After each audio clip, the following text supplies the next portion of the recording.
Hello दोस्तों, good morning, नमस्कार। मैं आपके अपने परिवार सुपर एग्जाम स्टडी में एक बार फिर स्वागत करता हूं। तो दोस्तों, जो हमारी क्लास चल रही थी भारतीय संविधान, तो इसमें टॉपिक हुआ था, पिछली क्लास में जो टॉपिक चल रहा था वो सत्र हुए थे कि बजट सत्र, शीतकालीन सत्र या मानसून सत्र। सबसे लास्ट का क्वेश्चन जो बनाया था वो सबसे लास्ट का क्वेश्चन पिछली क्लास में था कि संसद के बीच, दो सदनों के बीच में सबसे ज़्यादा समय कितना हो सकता है। तो कितना होता है, अगर संसद के दो अधिवेशनों के बीच अधिकतम कितना समय हो सकता है, 6 महीने। ठीक है साथियों, तो उससे आगे क्लास को शुरू करते हैं।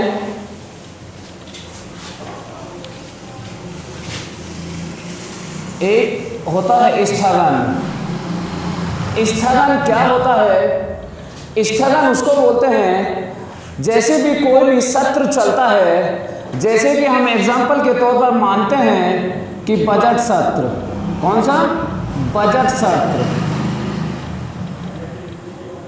अगर बजट सत्र शुरू होता है और शुरू होने के बाद अगर उसे बीच में कहीं रोकना होता है कुछ समय के लिए, तो उसे कुछ समय के लिए जब रोका जाता है तो उसे तभी निलंबित कर दिया जाता है, तो उसे ही स्थगन कहा जाता है। तो कुछ समय चलने के बाद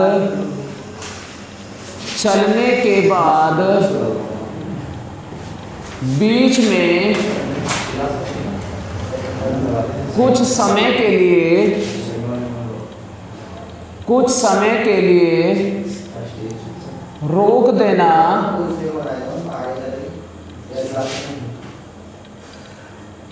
ही स्थगन कहलाता है। स्थगन कहलाता है। एक होता है सत्रावसान।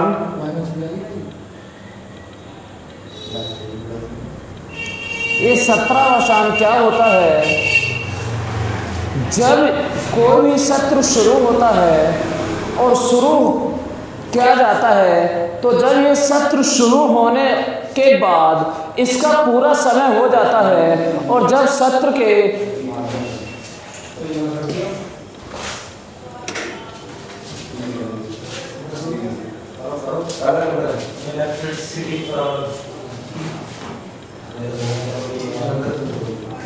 देखो कुछ इलेक्ट्रॉनिक प्रॉब्लम हुई थी जिसकी वजह से थोड़ी परेशानी हुई। तो चलते हैं सत्रावसान। सत्रावसान क्या था? जब कोई भी सत्र शुरू होता है, जब कोई भी सत्र शुरू होता है और शुरू होने के बाद जब उस सत्र का अंतिम दिन होता है, तो उसे अंतिम दिन में ही, अंतिम दिन वाले दिन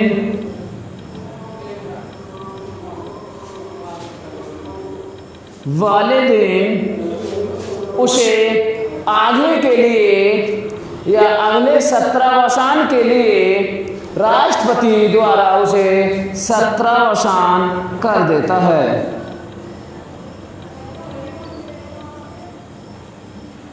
कौन? राष्ट्रपति। ध्यान देना, जब कोई भी सत्र चलता है और चलते चलते जब उसका पूरा समय हो जाता है, समय पूरा होने के बाद उसके आखिरी दिन उसे राष्ट्रपति सत्रावसान यानी उसको वहीं रोक देना और बोल देता है कि अगले बजट तक या अगले सत्र तक इसे यही सत्रावसान किया जाता है। तो सत्रावसान को करता कौन है? राष्ट्रपति। और एक होता है विघटन। क्या होता है? विघटन। विघटन क्या होता है? कभी भी कभी भी राज्यसभा का विघटन नहीं होता। राज्यसभा का कभी भी विघटन नहीं होता। लोकसभा का हो सकता है, लोकसभा का हो सकता है प्रधानमंत्री के कहने पर। और इसे करता कौन है? इसको विघटन राष्ट्रपति करता है। प्रधानमंत्री के कहने पर राष्ट्रपति विघटन करता है। बात क्लियर? तो जिसे स्क्रीनशॉट लेना हो स्क्रीनशॉट ले। चले फिर आगे। इसके बाद आगे बात करते हैं संसद की कार्यवाही। क्या? संसद की कार्यवाही।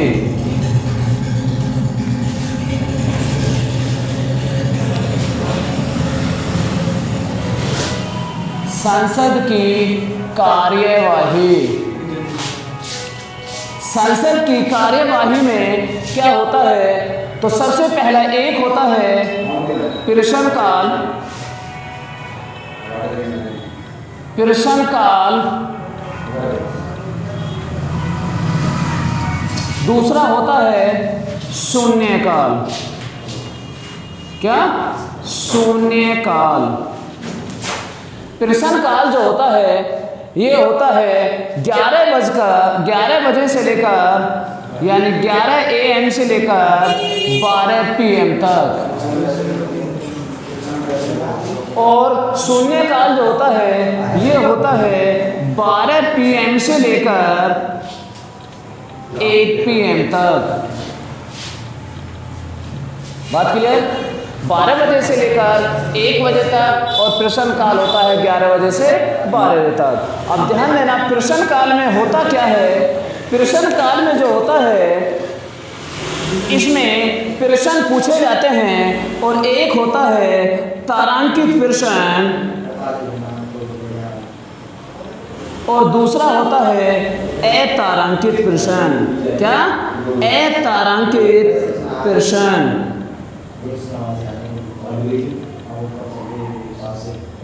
तारांकित प्रश्न वो होते हैं जब कोई भी MP कोई भी सदस्य जब प्रश्न करता है संसद में और उस प्रश्न का जवाब मौखिक दिया जाता है तो उसे तारांकित प्रश्न बोलते हैं। और जिसका जवाब लिखित रूप में दिया जाता है, लिखित द्वारा दिया जाता है, उसे अतारांकित कहा जाता है। बात क्लियर? इससे आगे चलें। अब इससे आगे बात करते हैं जो दूसरा लिखवाया है मैंने शून्यकाल। इस शून्यकाल में तो शून्यकाल में ये जो शून्यकाल होता है इसका टाइम होता है 12 PM से लेकर 1 PM तक। बात क्लियर? लेकिन ये इसमें 2 तरह के प्रस्ताव पेश किए जाते हैं। पहला प्रस्ताव होता है, इसमें प्रस्ताव पेश किए जाते हैं। पहला प्रस्ताव होता है अविश्वास। दूसरा होता है ध्यानाकर्षण प्रस्ताव। बात क्लियर? एक होता है अविश्वास प्रस्ताव, दूसरा होता है ध्यानाकर्षण प्रस्ताव। अविश्वास प्रस्ताव जो होता है ये अविश्वास प्रस्ताव सिर्फ लोकसभा में ही लाया जाता है। किसमें? लोकसभा में लाया जाता है। और अविश्वास प्रस्ताव को अगर कोई व्यक्ति लाता है तो ऐसा तो होगा नहीं कि कभी भी जिस व्यक्ति की मर्जी करी वही व्यक्ति अविश्वास किसी के खिलाफ ला सकते हैं। लेकिन अविश्वास लाने के लिए कम से कम 50 सदस्य का होना, कम से कम 50 सदस्यों का साथ होना जरूरी होता है। दूसरा होता है ध्यानाकर्षण प्रस्ताव। ध्यानाकर्षण प्रस्ताव में क्या होता है, जब कोई भी व्यक्ति, अगर मैं बात करूं कि कोई मंत्री है और वो मंत्री किसी विभाग का है, किसी विभाग का कोई मंत्री है, तो अगर किसी व्यक्ति को अपनी बात रखनी होती है तो उस मेंबर यानी उस मेंबर ऑफ पार्लियामेंट जब संसद के किसी सदस्य को अपनी बात रखनी होती है और उस बात को उसके सामने ही रखता है जिस विभाग का उसे काम होता है, यानी जिस विभाग का जो मंत्री होता है उस विभाग के ही सामने वह बात रखता है, जिसे ध्यानाकर्षण प्रस्ताव कहते हैं। बात क्लियर? उतार लिया होगा, जल्दी उतारो। चले इससे आगे। इसके बाद हम बात करते हैं विधेयक यानी बिल। बिल कितने प्रकार के होते हैं? तो बिल 4 प्रकार के होते हैं। कौन कौन से बिल होते हैं? विधेयक। बिल कितने प्रकार के होते हैं? 4 प्रकार के। नंबर 1 साधारण विधेयक। साधारण विधेयक। इस साधारण विधेयक में क्या होता है, ध्यान देना साथियों। साधारण विधेयक को किसी भी सदन में लाया जा सकता है, किसी भी सदन में इसे लाया जा सकता है। पहले इसे किसी भी सदन में लाया जा सकता है, लेकिन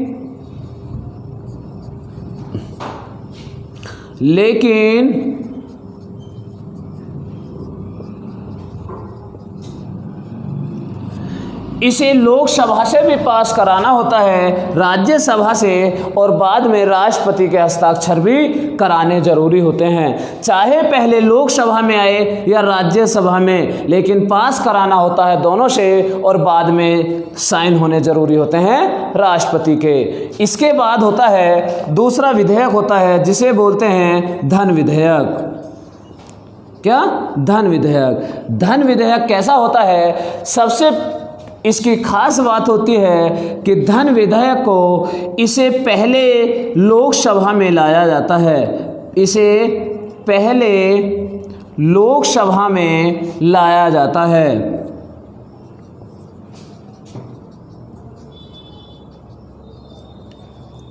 लोकसभा में लाया जाता है। इसे कभी भी राज्यसभा में पहले नहीं लाया जा सकता, कभी भी इसे पहले राज्यसभा में नहीं लाया जा सकता। लेकिन लोकसभा में लाने से पहले इसमें पूर्वानुमति लेनी होती है, पूर्वानुमति लेनी होती है। किससे? राष्ट्रपति से। लोकसभा में लाने से पहले धन विधेयक को पूर्वानुमति लेनी होती है राष्ट्रपति से, और राष्ट्रपति से पूर्वानुमति मिलने के बाद इसे पहले लोकसभा में लाया जाता है, और जब लोकसभा में ये पास हो जाता है तो इसे फिर राज्यसभा में भेजा जाता है। कहाँ? राज्यसभा में भेजा जाता है। लेकिन राज्यसभा कभी भी इसे मना नहीं कर सकती, राज्यसभा कभी भी इसे मना नहीं कर सकती। लेकिन राज्यसभा के पास इसे 14 दिन के लिए रखा जाता है। कितने दिन? 14 दिन के लिए रखा जाता है। और जब इसे 14 दिन के लिए रखा जाता है तो या तो 14 दिन के अंदर इसे पास करना, राज्यसभा को पास करना होता है, वरना अगर 14 दिन के अंदर ये पास नहीं करती राज्यसभा तो 14 दिन बाद इसे अपने आप ही पास मान लिया जाता है। 14 दिन के बाद अपने आप ही इसे पास मान लिया जाता है। बात क्लियर? और जब ये राज्यसभा से भी पास हो जाता है और लोकसभा से भी पास हो जाता है, तब ये जाता है राष्ट्रपति के पास। किसके पास?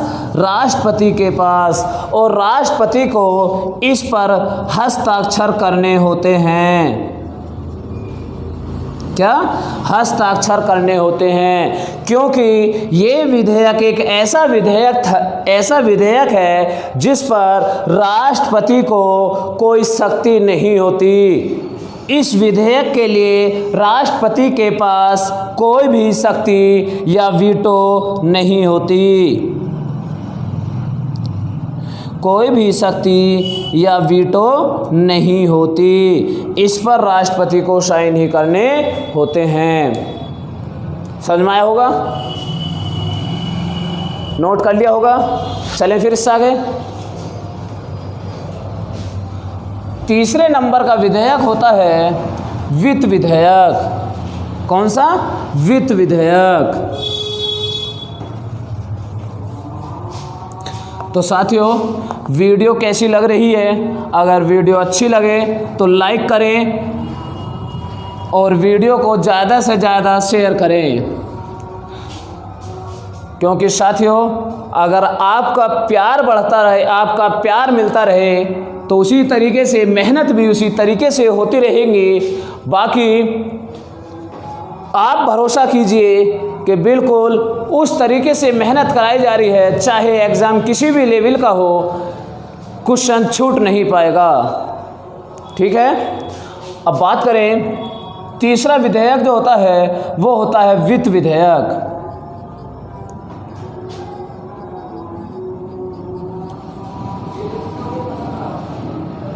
वित्त विधेयक को हमेशा पहले लोकसभा में ही लाया जाता है। किसमें? पहले लोकसभा में ही लाया जाता है और लोकसभा के बाद राज्यसभा में लाया जाता है और राज्यसभा के बाद फिर राष्ट्रपति से साइन कराने होते हैं। फिर चौथा जो विधेयक होता है, चौथा विधेयक होता है संविधान संशोधन विधेयक। संविधान संशोधन विधेयक। बात क्लियर? इसे किसी भी सदन में ला सकते हैं, चाहे वो लोकसभा हो या राज्यसभा हो, कोई से भी सदन में पहले ला सकते हैं। लेकिन संविधान संशोधन विधेयक जो होता है यह आर्टिकल 368 में आता है। बात क्लियर? पहले इसे किसी भी सदन में लाया जा सकता है, चाहे लोकसभा हो या राज्यसभा हो, लेकिन पास कराना दोनों से ही होता है। और जब पास हो जाता है, लोकसभा और राज्यसभा दोनों सदन से पास हो जाता है, तो उसके बाद राष्ट्रपति के साइन कराने होते हैं। बात क्लियर? इससे आगे चलें।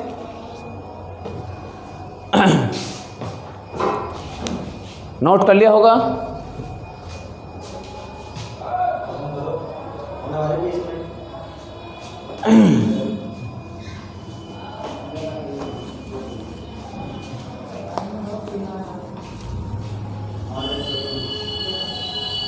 तो इसके बाद नेक्स्ट करते हैं सरकार की निधि, सरकार की निधियां।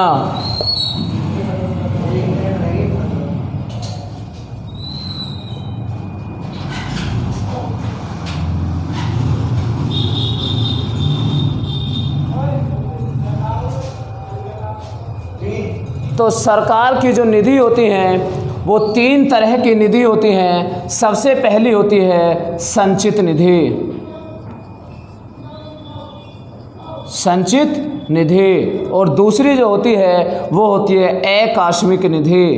आकस्मिक निधि। और तीसरी जो निधि होती है वो होती है लोक